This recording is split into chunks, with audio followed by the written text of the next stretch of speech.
A day in the life of a freelance dancer. I wake up at 5 a.m. and get my 3 kids ready. Slip seamlessly into the theatre me mode. I cycle to the station at 6 a.m, mind already whizzing with the choreography that I've got to do for the movement direction job that I got contracted for last week. You see, they didn't realise they needed a movement director. It's a musical. I arrive at the station and slip onto my free train that they've paid for. Feels like a bit of a perk. Open my flask of tea that I made because there's no per diems for a Starbucks. I read the revised script that they sent through last night and adjust all the choreography that I've made in my head. And then I revisit the Macathon that I've been learning over the last few days on YouTube. You see, they want me to incorporate Macathon into the choreography because it's an integrated cast and they want it to be an inclusive audience. Macathon is very, very precise. I didn't know any Macathon at all a few days ago, and now I know about 100 signs, all carefully integrated into the choreography, which I've been doing in my living room and via video message to the writer, all unpaid, of course. I open my work emails and feel absolutely thrilled because I have got an email from a large theatre saying that I am going to be paid royalties for a show that I was movement director on. I feel momentarily seen and valued. I am going to get 1% royalties. I work it out. So the theatre earns £10,000. I earn £100. Yeah, feel momentarily less seen and less valued. I decide to crack on with an application for a movement director job that I've been meaning to work on for the last week. It's for 3 days work, £200 a day. For that, they want me to do a full-page expression of interest letter, a CV, and an up-to-date show reel. Then I might get an interview. And then I might get the job. 3 days work for £200. I'm reminded of a conversation I had with my paediatric consultant friend who said that she had to do less than that for her full-time permanent job with a salary which frankly blows my tiny little mind. I finish my application and send it off and arrive at the station. I decide to walk to the theatre. It's about half an hour and it's absolutely hammering down with rain, but there's no way I'm going to get an Uber because I'm pretty sure the theatre won't be able to reimburse it. I arrive at the theatre and I get a message from the director saying that they've been very delayed, so can I get started? Sure. I go into the theatre. I've never been in this theatre before. Find my way around, meet the band, who I've never met, tell them where to set up, run the company warm-up, facilitate a health and safety briefing from the head technician, seem to be the contact for every member of staff in the theatre. Everyone thinks I'm in charge. I think I am in charge. I get another message from the director saying that they've been delayed even further.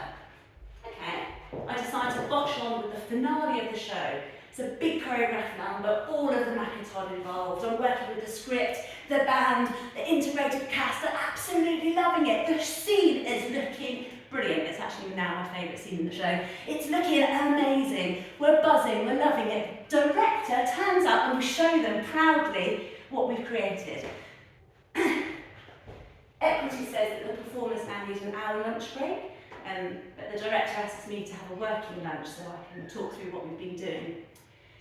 It seems that they're not that keen on the scene that we've created and it's probably going to change it after the lunch break.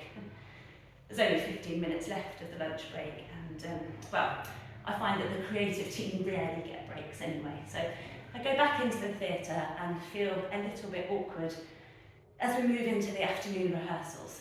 But still, I deliver with energy and grace and experience, and the performers are really affirmative of my presence and my input, which is really lovely. We move into the tech rehearsal, which is fine because I happen to speak theatre tech language as well, so I can help with all of the tech stuff. It becomes a little bit more stressful, but that's okay. And then it's dinner break. I actually get dinner break. I walk around a town that I don't know to try and find first night cards for the cast, and then the cheapest noodles in town. I get back to to the theatre and I glimpse sight of the programme, and I'm very relieved to see that I have been credited as movement director. It doesn't always happen. I go to the dressing room to check that the performers are okay and if they want me to lead a warm-up. One of them's hurt their back, so I'll give them a massage. I check in with the writer, the director and the producer to see if anybody needs me to do anything to help, and then I sit down for the work in progress performance. It is absolutely beautiful. It's a completely emotional and quite incredible performance. There's a standing ovation at the end. I feel exhilarated and proud, and I can actually really see my stamp on the show. I go to the dressing room and the performers are hugging me and really appreciative of my input and my energy.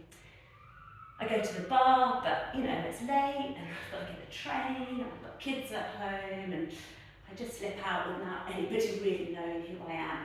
I'd half run back in the rain to the station. I get on the train and browse through the Arts Jobs mailing list and Arts Admin mailing list to see if there's any jobs for a movement director or a 43-year-old performer with 3 kids. There's nothing. I get back to the station, jump on my bike, cycle home, and I get home at about 10:30 p.m. So that is a 17.5-hour day. I got paid £200 for the day, so that's £11.43 per hour, which is actually less than the minimum wage. Not to mention the work that I did in preparation for the day, and not to mention the fact that my partner had to look after the kids today, so he had to take the day off work. He's self-employed as well, and he normally earns 250 quid for the day. So actually, for all my efforts, I lost 50 quid today. My name's Carla Shacklock, and I'm a freelance dance artist. I've got a PhD, a first class degree, 21 years of experience in making and touring work. I've been a movement director for large scale work, for theatre, opera, circus. I've toured internationally. I have written a book, I've had articles published, I've been a senior lecturer, I've curated conferences, I've delivered at symposiums, I've been a mentor, a collaborator, and frankly, a really bloody generous member of the dance industry. And I've got no work, and feel quite invisible, and very rarely have the confidence to ask for what I'm worth. I think that things need to change. I think that you should join the freelance dance movement.